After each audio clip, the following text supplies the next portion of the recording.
Welcome વિદ્યાર્થી મિત્રો. હવે પુનરાવર્તનના સંદર્ભમાં આજે આપણે ડિસ્કશન કરીશું. આજના દાખલાઓ આ જે છે દોસ્તો એ પ્રકીર્ણ સ્વાધ્યાય 13માંથી લીધેલા છે. બરાબર? તો સ્વાધ્યાય 13માંનો પહેલો પ્રશ્ન છે કે બે ઘટનાઓ એ અને બી માટે જેમાં probability of A is non zero, શૂન્યતર છે. તો પહેલો વિકલ્પ લીધો છે કે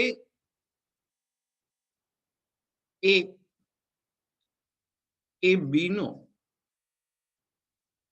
ઉપગણ હોય તો પ્રોબેબિલિટી ઓફ બી બાય એ શોધવાની છે.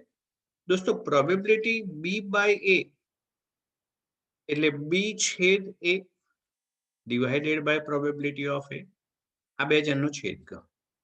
પરંતુ બી છેદ એ એટલે એ છેદ બી થાય, રાઈટ? હવે આ વસ્તુ શોધવી છે એ છેદ બી ની પ્રોબેબિલિટી કેટલી થાય. એ બી નો ઉપગણ હોય, રાઈટ? જો અહીંયા નાની આકૃતિ દોરી બતાવો, આ ગણ એ છે, આ ગણ બી છે. એ બી નો ઉપગણ હોય દોસ્તો, એ બી નો ઉપગણ હોય ને તો એ છેદ બી બરાબર એ થાય. છેદગણમાં નાનો હોય એ જવાબ આવે, બરાબર? એ નાનો છે, એ બી નો ઉપગણ છે, તો એ છેદ બી બરાબર એ થાય. તો પ્રોબેબિલિટી ઓફ એ છેદ બી એટલે પ્રોબેબિલિટી ઓફ એ થઈ ગયું એ છેદ બી બરાબર એ, બરાબર? So probability of A divided by probability of A is equal to 1. Second પાર્ટમાં પ્રશ્ન છે દોસ્તો આપણી પાસે કે જો A છેદ B બરાબર 5, A છેદ B બરાબર 5 હોય તો પ્રશ્ન જ પૂરો થઈ જશે. પ્રોબેબિલિટી ઓફ A છેદ B શૂન્ય થઈ જાય ને. A છેદ B 5 હોય તો એની પ્રોબેબિલિટી 0 થઈ જશે. હવે probability of B by A is equal to, હવે હું ડાયરેક્ટ લખી લઈશ, પ્રોબેબિલિટી ઓફ એ છેદ બી, કારણ બી છેદ એ ને આપણે એ છેદ બી લખી શકીશું. સો 0 ડિવાઇડેડ બાય પ્રોબેબિલિટી ઓફ એ, પણ શૂન્યના છેદમાં આવ્યો તો જવાબ શૂન્ય મળે. ક્લિયર? ઓકે. જે વાતો શીખ્યા છે દોસ્તો, સરસ મજાનું રિવિઝન કરાશે આપણાથી આગળ નવા પ્રશ્ન તરફ. હવે બીજા દાખલામાં એક યુગલને બે બાળકો છે. ઓછામાં ઓછું એક બાળક છોકરો છે.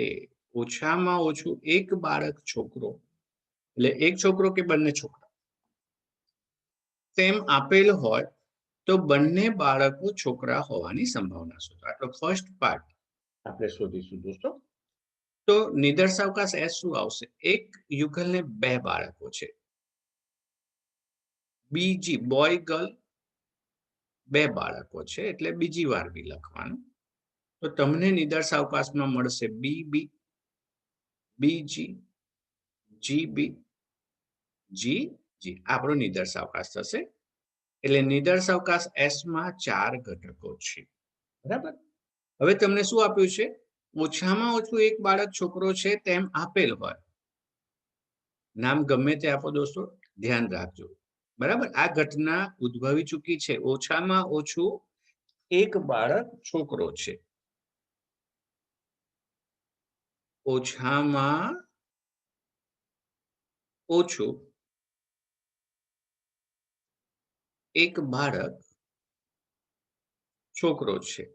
ઓછામાં ઓછું એક એટલે હું હમણાં જ સમજાવી ચૂક્યો, એક કે તેથી વધુ એટલે બી બી, બીજી, જી બી.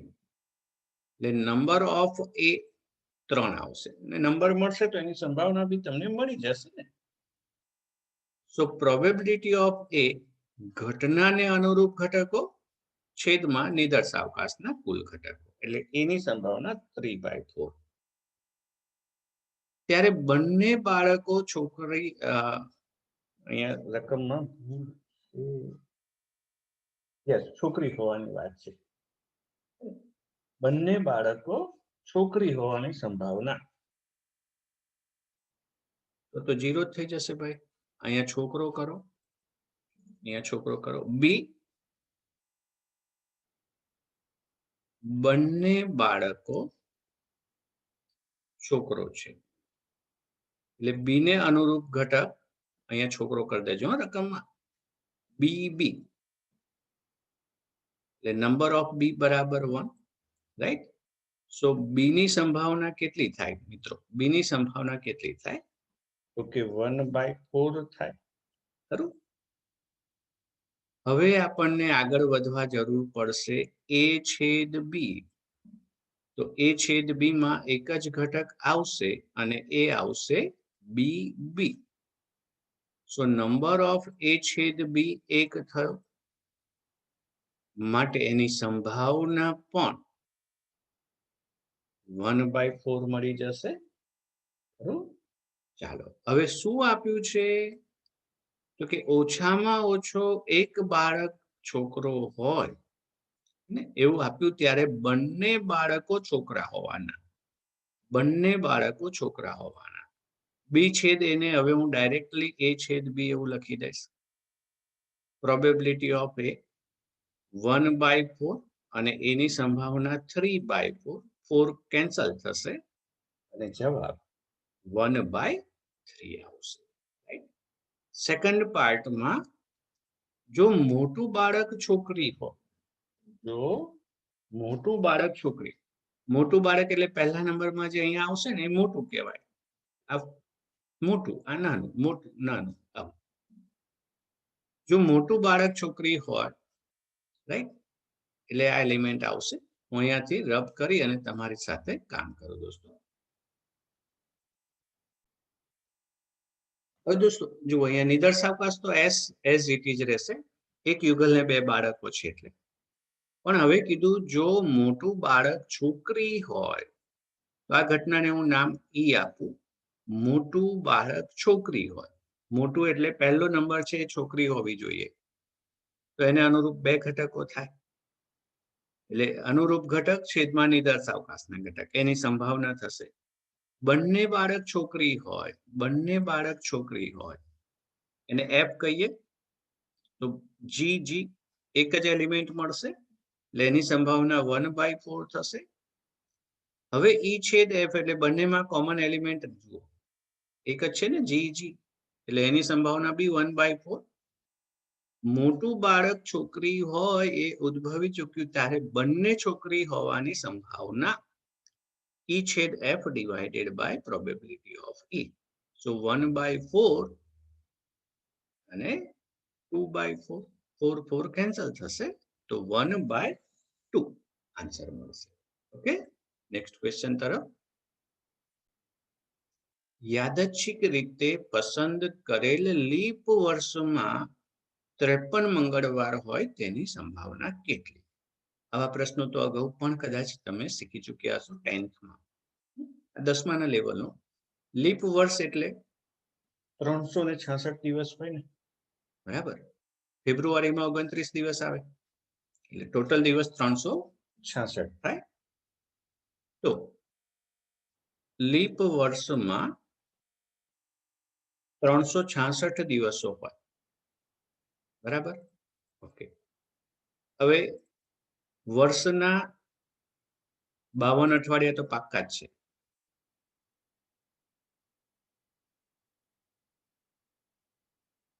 એટલે કે 364 દિવસ 52 ગુણ્યા 7 કરો છો, 7 દુ 14, 364. વર્ષના 52 વીક છે, 52 ગુણ્યા 7 કરો, 7 દુ 14, 7 પંચા 35 ને 36, એટલે 52 મંગળવાર તો આવશે, 52 અઠવાડિયા છે માટે 52 મંગળવાર તો હોય જ, બરાબર? હવે 364 દિવસ તો પાક્કા જતા રહ્યા અને આપણા 366 દિવસ છે, એટલે બાકીના જે 2 દિવસ વધ્યા એ પેરમાં આવશે, કોઈ બી પેરમાં ક્રમમાં ચલાવીએ આપણે કે ભાઈ રવિ સોમ કે સોમ મંગળ, છેલ્લા જે 2 દિવસ આવતા હોય એની વાત, કે મંગળ બુધ કે બુધ ગુરુ, ટૂંકમાં લખું છું ગુરુ શુક્ર, શુક્ર શનિ અને શનિ રવિ. આવા નિદર્શાવકાશ મળે. છેલ્લા 2 દિવસો આવા હોય. તો જુઓ તો નંબર ઓફ એસ કેટલા થાય છે? 1, 2, 3, 4, 5, 6 અને 7. નંબર ઓફ એસ 7 થશે. બરાબર? હવે ઘટના એ લઈ લઈએ કે મંગળવાર આવતો હોય. આ 2 દિવસમાં વધેલા દિવસોમાં મંગળવાર આવતો હોય એવી કેટલી પેર? તો કે 2. કઈ કઈ? તો કે સોમ મંગળ, આમાં મંગળવાર આવે છે, અને મંગળ બુધ. બરાબર? તો એને અનુરૂપ ઘટકો કેટલા થયા દોસ્તો? 2 થયા. તો હવે સંભાવના શોધવી હોય તો કામ પૂરું થઈ ગયું તમારું. ઘટનાને અનુરૂપ ઘટકો અને નિદર્શાવકાશને, એટલે 2/7. લીપ વર્ષની વાત કરી. જો લીપ વર્ષ ના હોત તો એ તમારું હોમવર્ક. બરાબર? લીપ વર્ષ ન હોય એમાં 53 મંગળવાર આવે એની સંભાવના કેટલી? એ તમારું હોમવર્ક. આન્સર મને લખીને મોકલજો દોસ્તો. હવે દોસ્તો એમસીક્યુમાં કામ લાગે એવો સરસ મજાનો સ્વાધ્યાય 13માં 14 નંબરનો દાખલો, કે દ્વિહાર નિશ્ચાયકનો પ્રત્યેક ઘટક 0 અથવા 1 હોય. આવો દ્વિહાર નિશ્ચાયક આપણે સૌ જાણીએ છીએ દોસ્તો. આનો દરેક ઘટક 0 અથવા 1 હોય. એટલે આ સ્થાન પર કાં તો 0 કાં તો 1. એટલે આ સ્થાન હું 2 રીતે પસંદ કરી શકું. એવું આ સ્થાન પણ હું 2 રીતે પસંદ કરી શકું. એવું આ સ્થાન પણ 2 રીતે, અને આ સ્થાન પણ 2 રીતે. એટલે કુલ 16 દ્વિહાર નિશ્ચાયકો બને, જ્યાં હું 0 કે 1 દ્વારા આવો દ્વિહાર નિશ્ચાયક બનાવીશ. દ્વિહાર નિશ્ચાયકનો પ્રત્યેક ઘટક 0 અથવા 1 હોય તો નિશ્ચાયકનું મૂલ્ય ધન હોવાની સંભાવના કેટલી? દરેક ઘટક નિરપેક્ષ રીતે પસંદ કરાયો છે. બરાબર? અને પ્રત્યેક ઘટકની સંભાવના 1/2 છે. કારણ કે 2 જ એલિમેન્ટ છે. એમાંથી કોઈ એક પસંદ થવાની સંભાવના 1/2 થાય. સમસંભાવી કહેવાય. એટલે આ જગ્યા પર કાં તો હું 0 લઈ શકું, કાં તો 1. એટલે પસંદગી 2 રીતે. આની 2, આની 2. દ્વિહાર નિશ્ચાયકમાં કુલ 4 ઘટકો છે. બિલકુલ સમજાઈ ગયું. પ્રત્યેક ઘટક કાં તો 0 કાં તો 1 હોય. એટલે દ્વિહાર નિશ્ચાયકોની કુલ સંખ્યા 16 થાય. આ રીતે. બરાબર? એટલે નિદર્શાવકાશના કુલ ઘટક 16 થયા.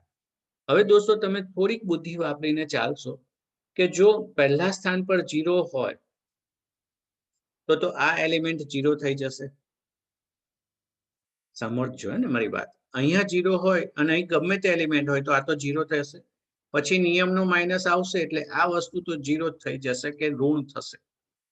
કાં તો 0 થશે કાં તો ઋણ થશે. એટલે પહેલા નંબરમાં 0 ના ચાલે. હવે અહીં 1 આવે તો અહીંયા બી 1 જ જોઈશે. અહીં 0 થશે તો ફરી એ પ્રોબ્લેમ. એટલે આ 2 સ્થાન તો તમારા ફિક્સ થઈ ગયા. અહીં તો 1 1 રાખવા જ પડશે ધન કિંમત બનાવવા. હવે આ જગ્યા ઉપર તમારી પાસે ચાન્સ બને. જો હું બનાવું છું 1 0 1 1 0 1 1 1 0 1. આ બનાવ્યું 1 1 હોય. બરાબર? અહીં 2 0 કરી દઉં તો બી ચાલે. એ આ રહ્યો 1 1. હવે 0 અહીં મૂક્યો તો એને બદલે 0 અહીં મૂકી દો. આ સિવાય તમે કોઈ બી નિશ્ચાયક બનાવો, તમને જવાબ ધન નહીં આપી શકે. એટલે જેમની કિંમતો ધન હોય એવા નિશ્ચાયકો 3 થાય. અને એ ઘટનાને અનુરૂપ ઘટક, નિદર્શાવકાશના કુલ ઘટક, એટલે એની સંભાવના 3/16. મેં કીધું એમ એમસીક્યુ માટે બી આ ખૂબ મજાનો પ્રશ્ન છે. ચાલો નવા પ્રશ્ન તરફ. હવે મિત્રો અહીંયા તમારું લોજિકલ માઇન્ડ એપ્લાય કરો. આ એમસીક્યુ છે 17 નંબરનો, પ્રકીર્ણ સ્વાધ્યાય 13નો. એ અને બી 2 ઘટનાઓ માટે એની સંભાવના 0 નથી અને probability of B by A is equal to 1 આપેલું છે. તો આમાંનું શું સંભવી શકે? રાઈટ? તો દોસ્તો બી બાય એ ની ડેફિનેશન લગાવો. અહીંયા ક્રમનો નિયમ લાગી જાય છે એવું સમજી લેજો. વખતો વખત મારે કહેવું ના પડે. બી છેદ એ, એને હું એ છેદ બી લખી શકું. આ વ્યાખ્યા લગાવી. હવે ચોકડી ગુણાકાર કરીશ તો પ્રોબેબિલિટી ઓફ એ છેદ B is equal to probability of A. Right? Means probability of A છેદ બી બરાબર પ્રોબેબિલિટી ઓફ એ. તો એ છેદ બી બરાબર એ થયું. એ છેદ બી બરાબર એ થાય એટલે નક્કી જ છે 11 સાયન્સના ગણ સિદ્ધાંતમાં આપણે આ ભણ્યા છે કે એ છેદ બી બરાબર એ થાય તો એ બી નો ઉપગણ હોય. છે એવો વિકલ્પ? હા, એ બી નો ઉપગણ. રાઈટ. Next MCQ. એમસીક્યુમાં મજા આવે દોસ્તો, બહુ જ મજા આવે. વિચારવાનું અને વિકલ્પો પ્રમાણે ચાલવાનું માઇન્ડ બહુ જ ડેવલપ કરી આપે આપણું. આ આપણો 18મો એમસીક્યુ છે. Probability of a by b is greater than. ચાલો હવે by definition we can say probability of a છેદ b divided by probability of b is greater than p of a. So probability of a છેદ b is greater than probability of a into probability of b. હવે એકવાર તો probability of b લઈને ચાલ્યા છો તો હું એને ખેંચી લાવું મારી તરફ કે ભાઈ તું આવતો રે, ચાલ એક નવું સૂત્ર તૈયાર થાય વિકલ્પો મુજબ. બરાબર. With definition we can say what is this? b by a કહેવાય ને, a છેદ b divided probability a. So probability b by a is આ રહ્યો વિકલ્પ સી. આન્સર આવશે વિકલ્પ સી. એ જો બધું જ આવડે છે, ખાલી ઉપયોગ કરો મગજનો. બે એમસીક્યુમાં જો તમે આટલું સરસ માઇન્ડ એપ્લાય કર્યું છે દોસ્તો, તો ગેરંટેડ કે આ વસ્તુ બી તમે બહુ જ સરસ સમજી જવાના છો. આમ પણ તમારું માઇન્ડ સરસ એપ્લાય કરો છો તમે દોસ્તો, તો આમાં બી કોઈ તકલીફ નહીં જ પડે. Probability of A plus probability of B, અને એ અને બી ને સિમ્બોલિકલી લખીએ તો એ છેદ બી લખાય ને, is equal to probability of A. Probability of A cancel થઈ જશે અને આપણને મળશે probability of B minus probability of a છેદ b is equal to 0. So probability of b is equal to probability of a છેદ b. Probability of b વડે ભાગી નાખું. બરાબર. વિકલ્પોમાં જોઈને મને આ માઇન્ડ ચલાવવાનું મન થયું. તો this can be written a by b. આ જે વસ્તુ છે એ કોનું સૂત્ર છે? તો કે a by b. તો આવો વિકલ્પ છે. હા, probability of a by b is equal to 1. બરાબર. તો આન્સર બી આવશે. તો અહીંયા આપણા પ્રકીર્ણ સ્વાધ્યાયનું કામ પણ પૂર્ણ કર્યું દોસ્તો. હવેના 2 લેક્ચર્સ જે લઈશ એ તમારા ઉદાહરણના દાખલા, મતલબ હજુ પણ સરસ રિવિઝન હું તમને કરાવી દઈશ. રાઈટ. તો ચેનલને ખૂબ ધ્યાનથી જોતા રહેજો. હજુ પણ સબસ્ક્રાઇબ ન કરી હોય તો કરી દો અને મિત્રોને પણ એ શક્ય હોય તો ફોરવર્ડ કરતા રહો દોસ્તો. એ પણ ગુજરાત બોર્ડના પ્રશ્નોનો લાભ લઈ શકે. મળીએ છીએ નવા લેક્ચરમાં ઉદાહરણ સાથે.